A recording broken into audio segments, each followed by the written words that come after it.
Hey everyone! Welcome back to my YouTube channel. My name is Bo. Today I want to do a little draw with me Q&A because some people had some questions. Today I'm drawing Kiku from One Piece, or残雪の菊之丞, who's one of my favorite characters. I don't want to say too much about her in case anyone isn't up to Wano. I'm almost caught up. I have like 50 episodes left. I'm very excited about it. Yeah, so just to get straight into the Q&A, a couple people asked how and why I got started. In terms of art in general, I really got into drawing after deciding to learn Japanese, and then after that I got into manga and anime, and the more I started to read manga, the more I got interested in different inking styles and backgrounds and all the amazing beautiful stuff that mangaka do, and I decided that I wanted to try it, so I started drawing about a year and a half ago, 2 years ago, and I did take a break for a while, but I decided to come back really over the last 6 months.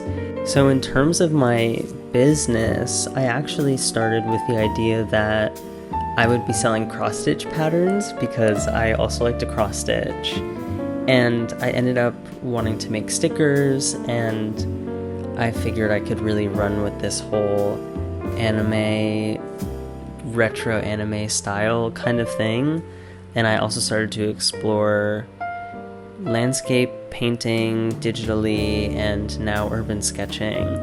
So I think really it was kind of this idea of, oh, I can do something with this and people like the stuff that I'm making, and I really got excited about drawing for stickers and prints, and I figured I could also put some of my poetry into a zine format and sell that also on my shop, because my secret dream has kind of always been to be a writer, and I figured I could just put it all in my shop and put it in one place, which goes into the next question, which is, how did you pick the name? So when I decided that I was also going to put some of my writing up on my shop, I really wanted to make a name with press at the end, and this was also inspired by Lin Trong's old Etsy shop, which was called Starfruit Press, which I don't think is up anymore.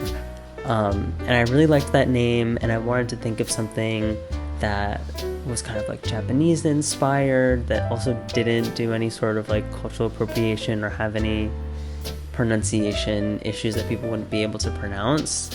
So I went with alliteration and one of my favorite birds, which is a starling. I think that they're absolutely beautiful, and they've got this almost iridescent quality to them. So they're one of my favorite looking birds that we have here in New York. So a couple people asked what my inspiration is and what inspires me, and I touched on this a little bit, but initially it was a lot of manga art and the way that different artists use screen tones and have different inking styles and creating texture, and this kind of really like black and white format, and how the composition works together and how we can use that to tell a story. And I can talk about this more in another video if people are interested, but I am mostly self-taught when it comes to Japanese, and I learned through reading, which is true, it's not a scam. You have to do it in a very kind of specific, particular way in terms of like building up the levels so that you can understand things, and you have to do some stuff in the beginning to get to that point. That being said, I've read a lot of manga in Japanese, and the more time that I spent with these resources, the more I was just enthralled with the writing and the stories, and visually how we can create such big emotions from black and white art. Other than manga, I think a lot of my inspiration right now comes from urban sketching styles, which also happens to be mostly black and white. Some people do watercolor washes over that. I did that in my last video, which was working on a 40-piece commission.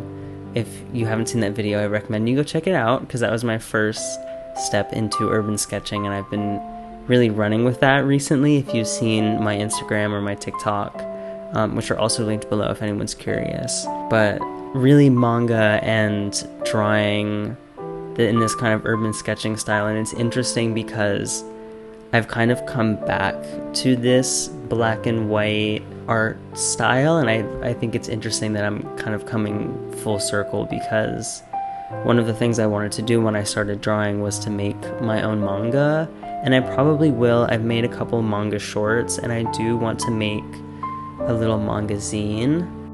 Someone asked, what is your favorite art medium, digital, traditional, paint, etc.?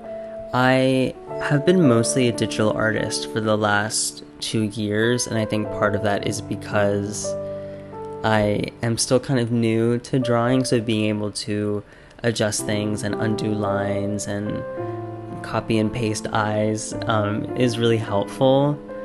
But I think recently I've been really into working traditionally, and this is one of the first times that I've done kind of a bigger finished traditional piece. But with this urban sketching that I've been doing, I've been finding a lot of joy in bringing around a little sketchbook and just drawing from real life and what I see. So I think I'm really kind of mixed between the two of them. If I'm doing something bigger with a lot of color, or with any color, 100% digital. But if I'm doing like urban sketching or any of this kind of like quicker line work stuff, I would say I'm usually traditional. I did recently make a manga page for this audio that's I've been loving on TikTok and Instagram, and I'll put a picture in on the side here so you can see. But that I did all digitally, and I would do again digitally for manga stuff. I usually prefer to work digitally. So I think mostly I'm a digital artist, but with this whole urban sketching side of it, I've become more inclined to working in sketchbooks and working traditionally. So this is kind of a set. Someone asked me, who are you and how are you? So to start, I'm 20. I'm a college student. Currently my majors are theater and set design and Japanese, which is culture and language. And I'm a third year student, so I would say lower junior. And I'm just kind of drawing and making art on the side. I'm also really into music, and I play the guitar and I sing, and I'm in a band. Hopefully that I'll be able to share some stuff about that soon. But that's kind of who I am. I feel like another little fun fact about me is I throw themed parties, which I think is super fun and silly. And I was going to be Harold with the purple crayon for Halloween.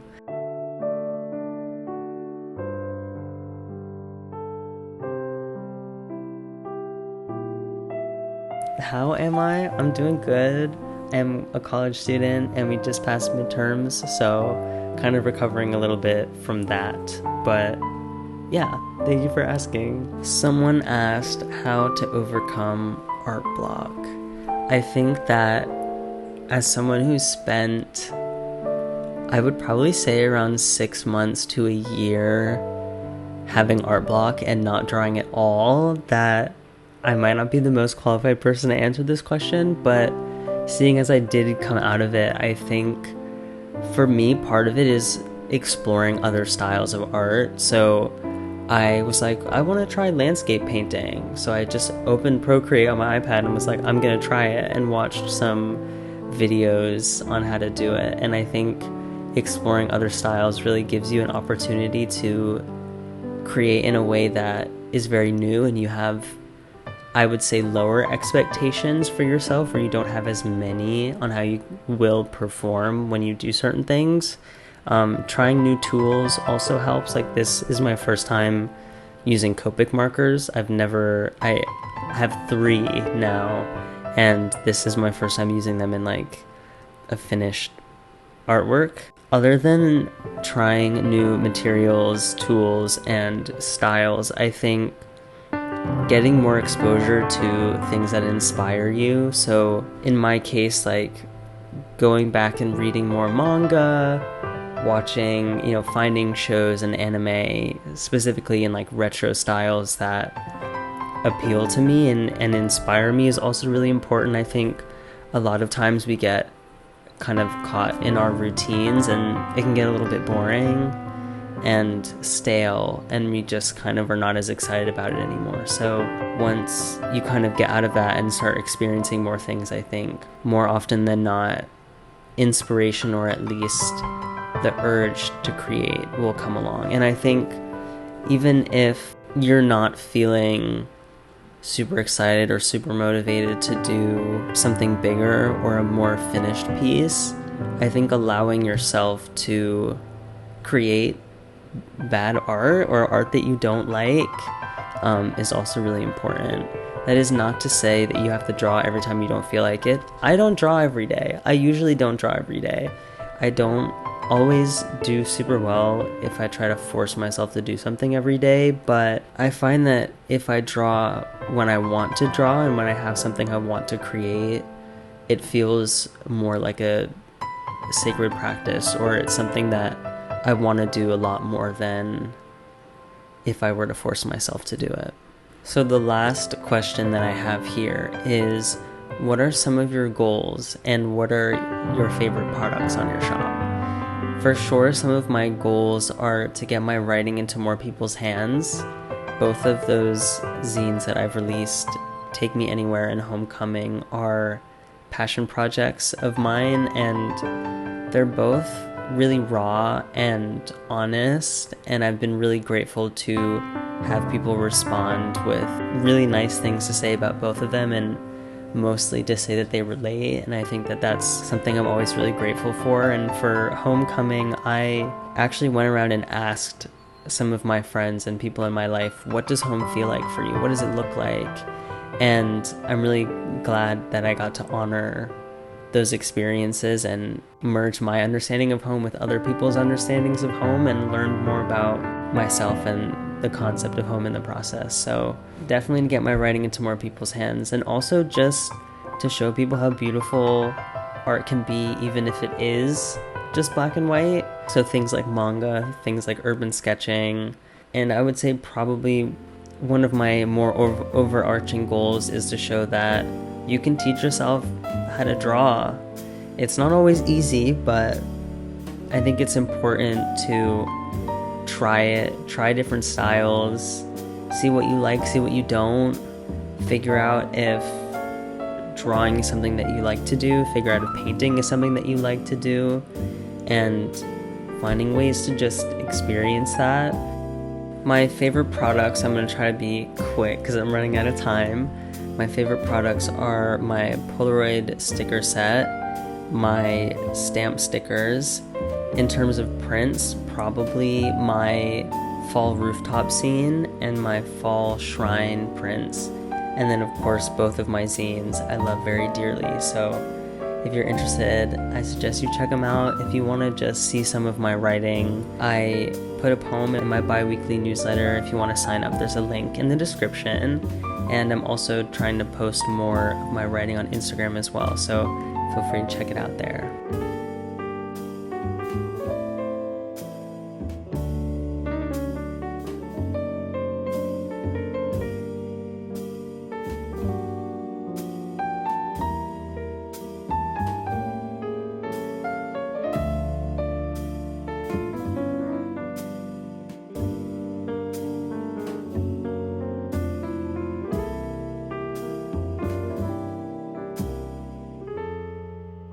That's all for this video. Thank you for everyone who sent me a question.